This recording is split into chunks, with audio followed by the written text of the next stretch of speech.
चलतु आपण सहित शेयर कर दूची होम टूर मॉडल अपार्टमेंट यहाँ फर्स्ट रूम जोटा कि 2.5 BHK तो 5 जोटा सेटा आईटा हूँ हॉल जेहेतु यहाँ मॉडल अपार्टमेंट तो ऑलरेडी से माने इंटीरियर करिसेंती तो आपको डेफिनेटली भल लगे ता सहित रोची बालकोनी हॉल सहित तापरे जेहेतु 2.5 BHK रोची दीटा रूम रोची आउ दीटा टॉयलेट बाथरूम रोची आउ किचन गोटे रोची आउ स्पेशियस बेसी नहीं किंतु ओवरऑली हस्बैंड वाइफ आउ दीटा छुआ कि गोटे छुआ आराम से रही पारिबे जेहेतु आमको एठी ग्राउंड फ्लोर रे घर मिलिला तो आम एटा नहीं पारिलु आम पसंद आसलानी तो एठी आपण डाइनिंग पाई से माने स्पेस रखिछंती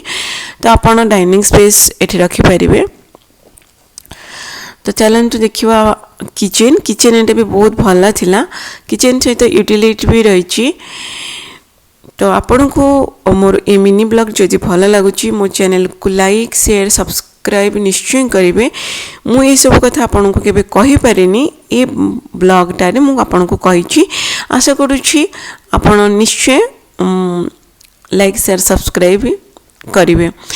तो चलतु मु आपण मन सहित शेयर कर दूची आ दीटा जो रूम अच्छी ता सहित गोटे रोचे आपणकर कॉमन लैट्रिन बाथरूम आ गोटे मास्टर बेडरूम सहित अटैच रोची आ गोटे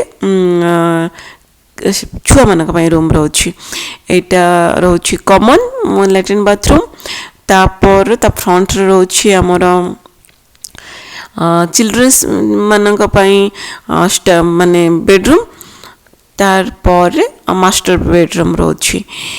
तो यहाँ हूँ गोटे छोट होम टूर जोटा कि आपण मानू भल लगे जदि किए नुआ घर किणुंट बा नौंती बा बनवाई चाहते तो किसी नॉलेज आपण मानक मिल जाव मुझे आपण मान सहित शेयर कली। तो यहाँ है मास्टर बेडरूम।